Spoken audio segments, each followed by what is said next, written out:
उवाच भगवन् सर्वभूतात्मन् सर्वभूतेषु वै भवान् परमात्मस्वरूपेण स्थितं वेद्मि तदव्ययम्।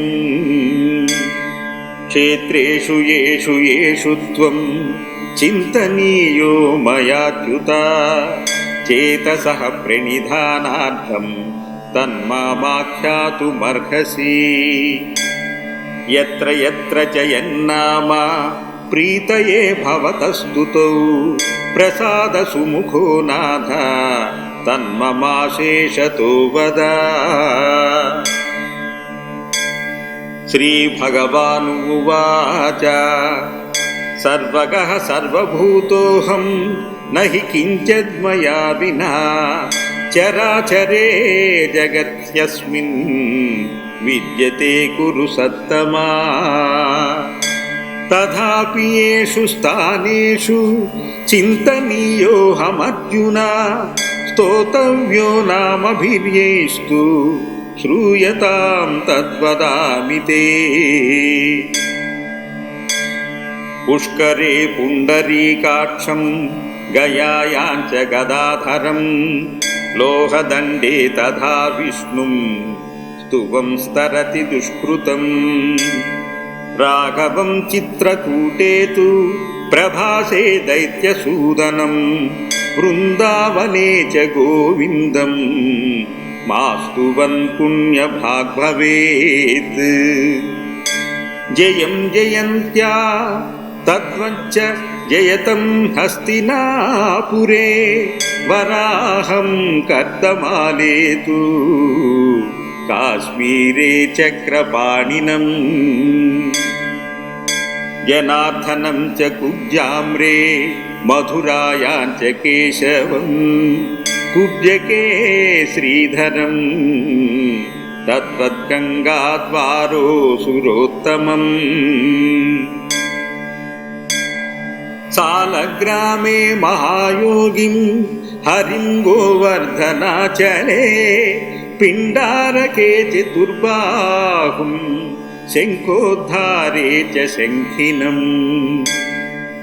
वामनं च कुरुक्षेत्रे यमुनायां त्रिविक्रमं विश्वेश्वरं तथा शोणे कपिलं पूर्वसागरे। श्वेतद्वीपपतिं चापि गङ्गासागरसङ्गमे भूधरं देविकानद्यां प्रयागे चैव माधवम्। नरनारायणाख्यां च तथा बदरिकाश्रमे समुद्रे दक्षिणे स्तव्यं पद्मनाभेति फाल्गुना। द्वारकायां तथा कृष्णं स्तुवं स्तरति दुर्गतिं रामनाथं महेन्द्राद्रौ ऋषिकेशं तथार्बुदे। अश्वतीर्थे हयग्रीवं विश्वरूपं हिमाचले नृसिंहो कृतशौचेतु विपाशायं द्विजप्रियम्। नैमिषे यज्ञपुरुषं जम्बूमार्गे तथाच्युतम् अनन्तं सैन्धवारण्ये दण्डके सारङ्गधारिणम्। उत्पलावर्तके सौरिं नर्मदायां श्रियपतिं दामोदरं दैवतके नन्दायां जलशायिनम्। सर्वयोगेश्वरं चैव सिन्धुसागरसङ्गमे सह्याद्रौ देवदेवेशं वैकुण्ठं माधवे वने। सर्वपापहरं विन्ध्ये चोड्रेषु पुरुषोत्तमं हृदये चापि कौन्तेय परमात्मानमात्मनः। वटे वटे वैश्रवणं चत्वरे चत्वरे शिवं पर्वते पर्वते रामं सर्वत्र मधुसूदनं। नरं भूमौ तथाप्नोमि కౌంతేయ గరుడధ్వజం వాసుదేవం చ సర్వత్ర సంస్మరే జ్యోతిషాం పతిం. అర్చయన్ ప్రణమన్ స్తున్వన్ సంస్మరం చ ధనంజయ ఏతే శ్వేతాని నామాని నరపాపాత్ ప్రముచ్యతే. స్థానే శ్వేతేషు మన్నాంనా మేతేషాం ప్రణయేన్నరః ద్విజానాం ప్రీణనం కృత్వా స్వర్గలోకే మహీయతే. నామాన్నేతాని కౌంతేయ స్థానాన్నేతాని చాత్మవాన్ జపన్ వై పంచ పంచాశ త్రిసంధ్యం మత్పరాయణః. త్రీణి జన్మాని యత్పాపం చావస్థాత్రియతే కృతం. త్రీణి జన్మాని యత్పాపం చావస్థాత్రితయే కృతం తక్షాళయత్య సందిగ్ధం జాయతే చ శతాంకులే. ద్వికాలం వా జపేన్నేవ దివారాత్రౌ చ యత్కృతం తస్మాద్ విముచ్యతే పాపాత్ సద్భావ పరమో నరః. జప్తాన్యేతాని కౌంతేయ సకృచ్ఛార్థా సమన్వితం మోచయంతి నరం పాపాద్య త్రైత్రైవ దినే కృతం.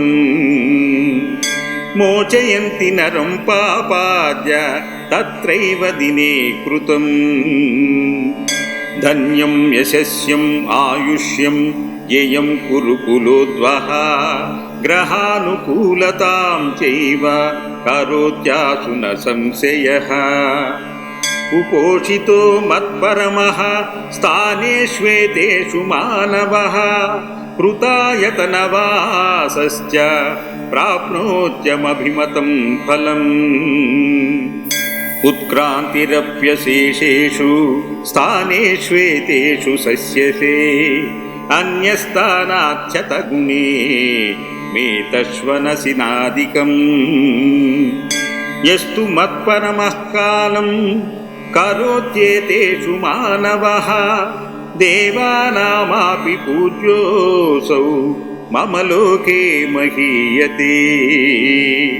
స్థానేష్వదైతేషు చ ఏ వసంతి సంపూజయంతే మమ సర్వకాలం తదేహ చాంతే త్రిదవం ప్రయాంతి నాకంచ లోకం సమాప్నువంతి.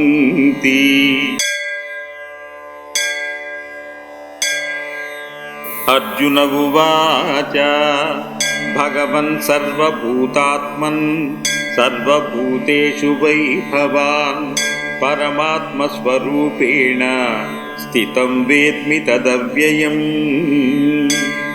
క్షేత్రేషు యేషు యేషు త్వం చింతనీయో మయాచ్యుత చేతసః ప్రణిధానార్థం తన్మామాఖ్యాతుమర్హసి. యత్ర యత్ర చ యన్నామ ప్రీతయే భవతస్తుతౌ ప్రసాద సుముఖో నాథ తన్మమాశేషతో వద. శ్రీభగవానువాచ సర్వగః సర్వభూతోహం నహి కించిన్మయా వినా చరాచరే జగత్యస్మిన్ విద్యతే కురు సత్తమా. తథాపి యేషు స్థానేషు చింతనీయోహమర్జున స్తోతవ్యో నామభిర్యేస్తు శ్రూయతాం తద్వదామి తే. పుష్కరే పుండరీకాక్షం గయాయాం చ గదాధరం లోహదండే తథా విష్ణుం స్తువం స్తరతి దుష్కృతం. రాఘవం చిత్రకూటే తు ప్రభాసే దైత్యసూదనం బృందావనే చ గోవిందం మాస్తువన్ పుణ్యభాగ్ భవేత్. జయం జయంత్యా తద్వచ్చ जयतं हस्तिनापुरे वराहं कर्दमाले तु काश्मीरे चक्रपाणिनम् जनार्दनं च कुब्जाम्रे मधुरायां च केशवं कुब्जके श्रीधरम् तद्वद्गङ्गाद्वारो सुरोत्तमम्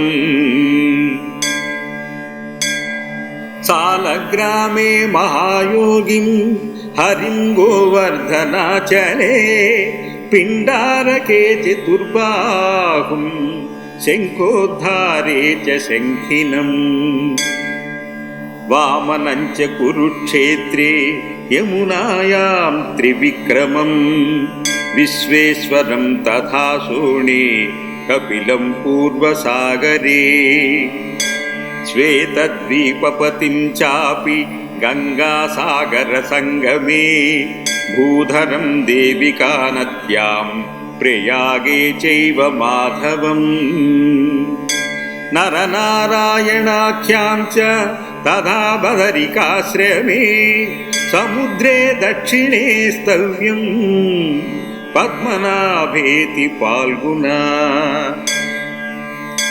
द्वारकायां तथा कृष्णं स्तुवं स्तरति दुर्गतिं रामनाथं महेन्द्राद्रौ ऋषिकेशं तथार्बुदे अश्वतीर्थे हयग्रीवं विश्वरूपं हिमाचले नृसिंहो कृतशौचेतु विपाशायं द्विजप्रियम् नैमिषे यज्ञपुरुषं जम्बूमार्गे तथाच्युतम् अनन्तं सैन्धवारण्ये दण्डके सारङ्गधारिणम् उत्पलावर्तके सौरिं नर्मदायां श्रियपतिं दामोदरं दैवतके नन्दायां जलशायिनम् सर्वयोगेश्वरं चैव सिन्धुसागरसङ्गमे सह्याद्रौ देवदेवेशं वैकुण्ठं माधवे वने सर्वपापहरं विन्ध्ये चोड्रेषु पुरुषोत्तमं हृदये चापि कौन्तेय परमात्मानमात्मनः वटे वटे वैश्रवणं चत्वरे चत्वरे शिवं पर्वते पर्वते रामं सर्वत्र मधुसूदनम्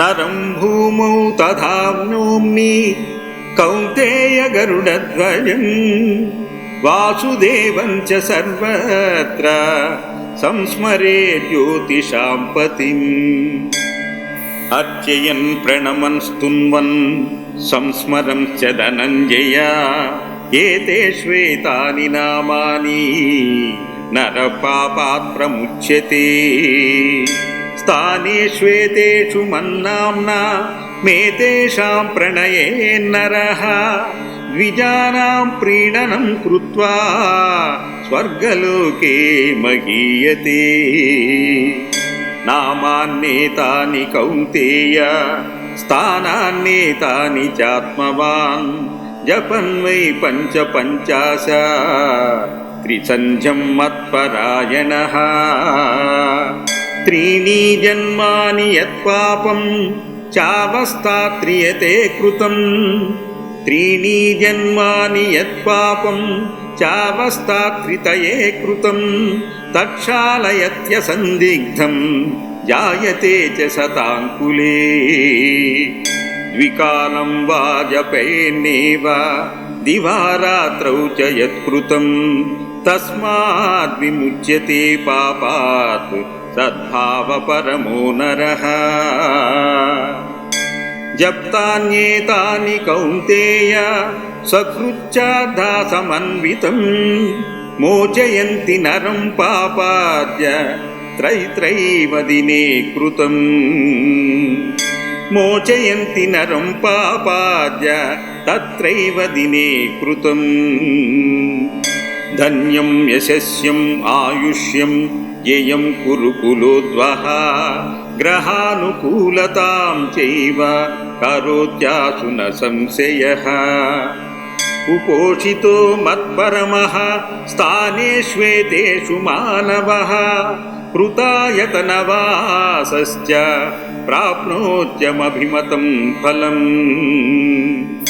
ఉత్క్రాంతిరప్యశేషేషు స్థానేష్వేతేషు సస్యసే అన్యస్థానాచ్యతగుణే మేతశ్వనసినాదికం యస్తు మత్పరమః కాలం కరోత్యేతేషు మానవః దేవానామాపి పూజ్యోऽసౌ మమ లోకే మహీయతే స్థానేష్వదైతేషు చ ఏ వసంతి సంపూజయంతే మమ సర్వకాలం తదేహ చాంతే త్రిదవం ప్రయాంతి నాకంచ లోకం సమాప్నువంతి ఇతి శ్రీ విష్ణు ధర్మోత్తరే తృతీయ ఖండే మార్కండేయ వజ్ర సంవాదే అర్జునం ప్రతి కృష్ణోపదేశే స్థాన విశేష కీర్తన మహాత్మ్య వర్ణనో